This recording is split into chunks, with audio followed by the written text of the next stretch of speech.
Hello, yet again, for another and the last Dishonored tier list.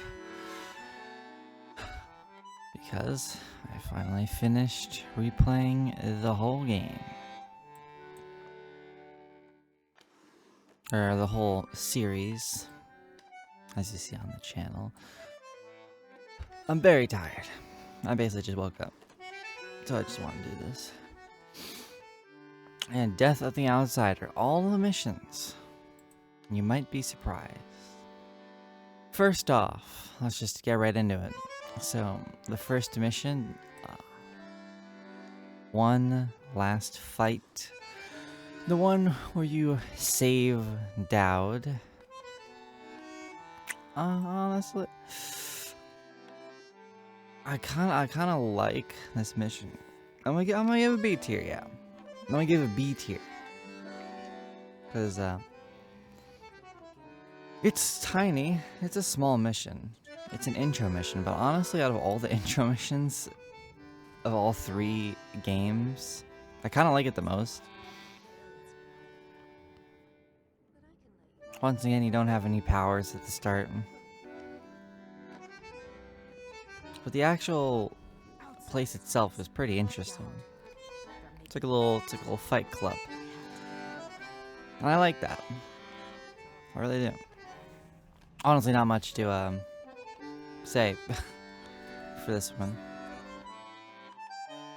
I'm just gonna immediately go to the next one. Follow the Ink. Yeah, I'm gonna give this 8.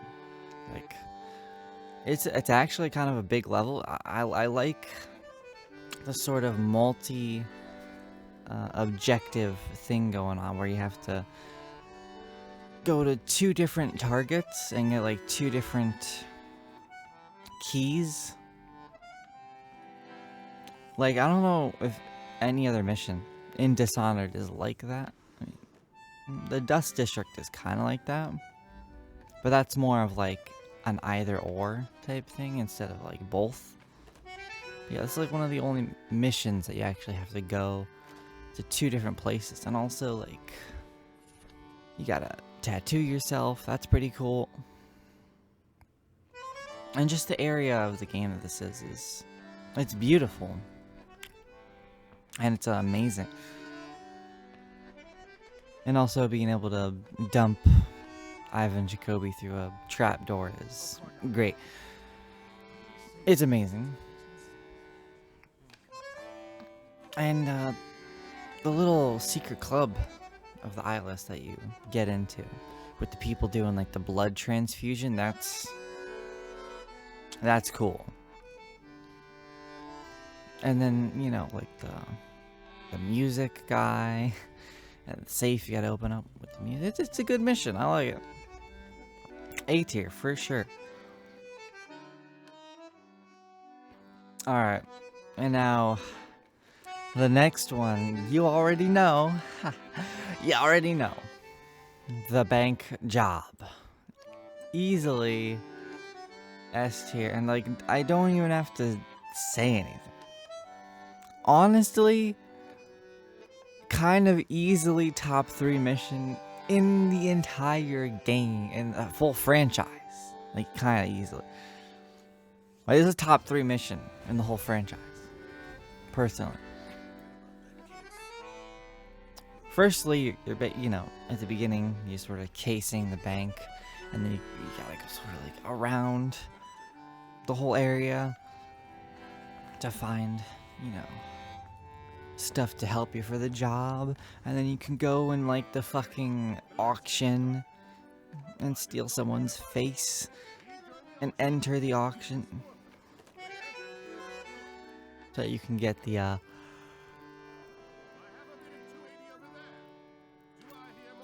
tincture, the poppy oil, and then you can put everyone asleep to enter the bank.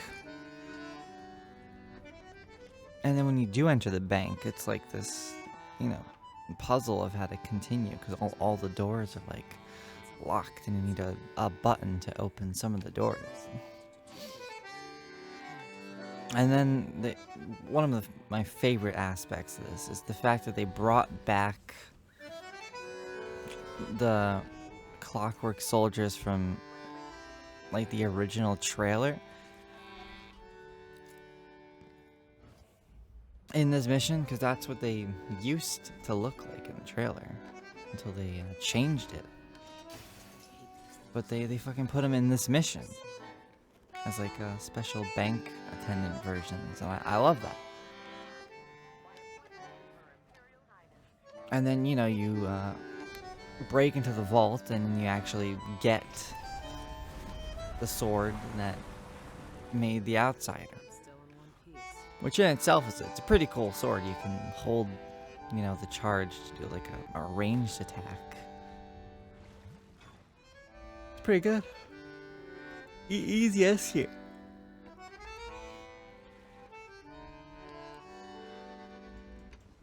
Alright, and the Stolen Archives. I mentioned this in the last tier list. Personally, I kind of like. I like this mission. I actually like this mission a lot.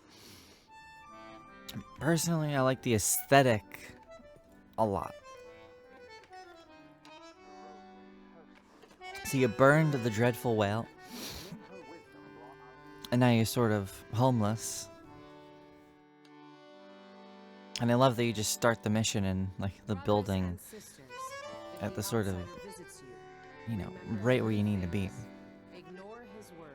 to get inside of here.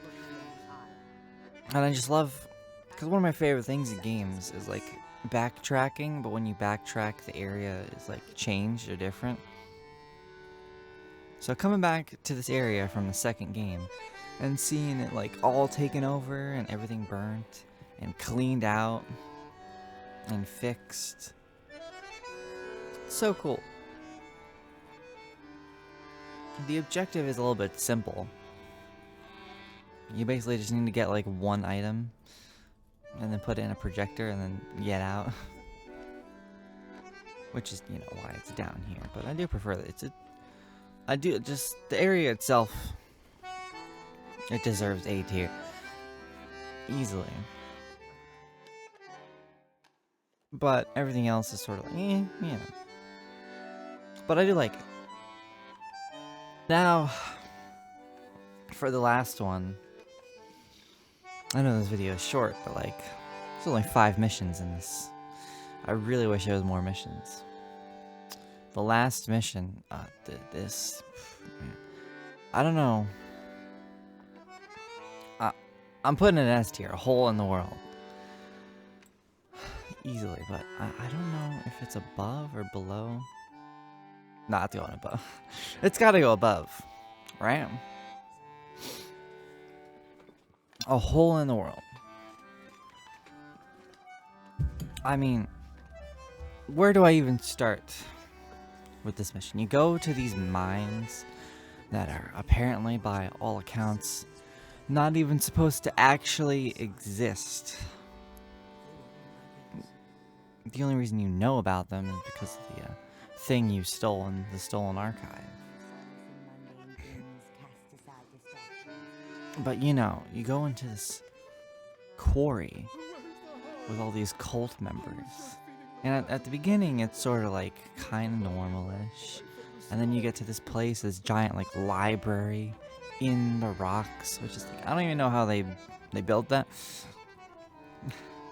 How do you even build something like that? Who's the architect of that place? But you know, it's culty, but it's not like super weird. And then you progress your way through here. And then you get to the Eye of the Dead God. And then you're like, oh, shit's getting a bit real now. And then you activate the Eye of the Dead God. You use it. And then you turn around, and then the area you once saw is gone, and now you're in like a whole insane void, a twisted version of the area you just walked through. It's crazy.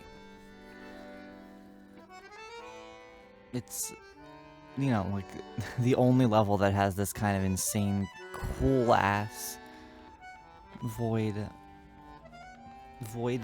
to it, really.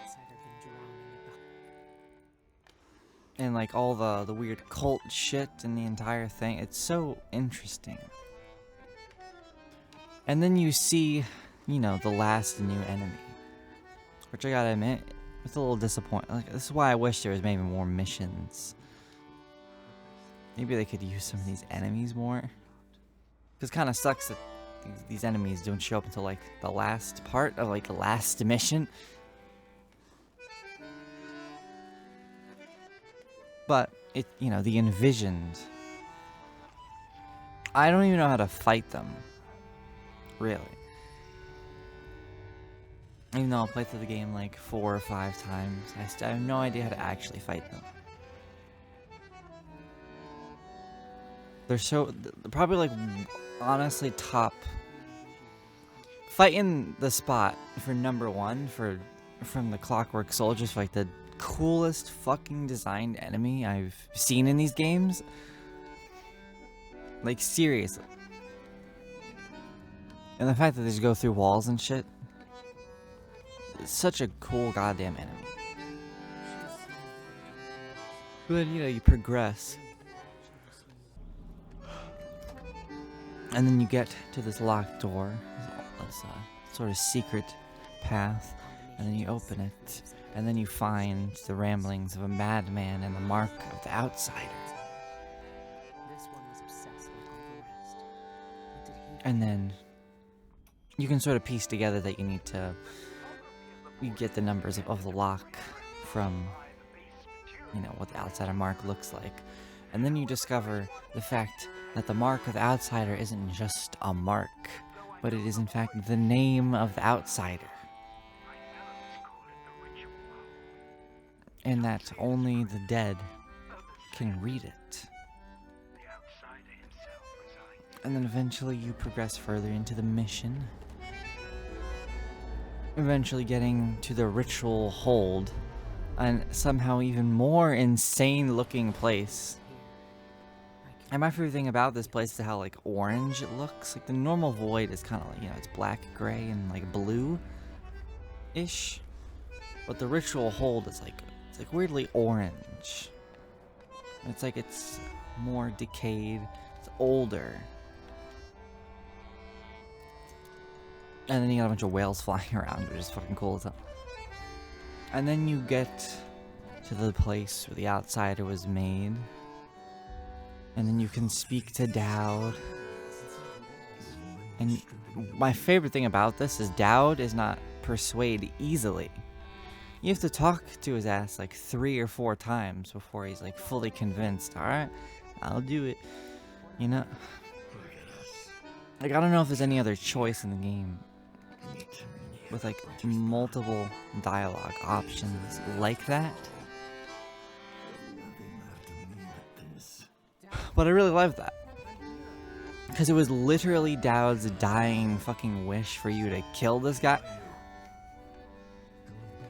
So after he died, for you to be like, I'm kind of having second thoughts on killing him. But, you know, through convincing, and eventually through, you know, being like, you forgave me once for an inexcusable action, why can't you do the same for him? Then he's like, alright, forgiveness is a rare thing. And then he speaks the name of the outsider, and then the game ends. So easily S tier mission, if just for the looks itself, like the most interesting looking mission with the cult aspect and everything. But it's pretty fun to play too. It's a fun area with, you know, one, you know, of a kind unique enemies inside of it. But yeah, that's the final list. One last fight here. Bottle of the ink and the stolen archives here.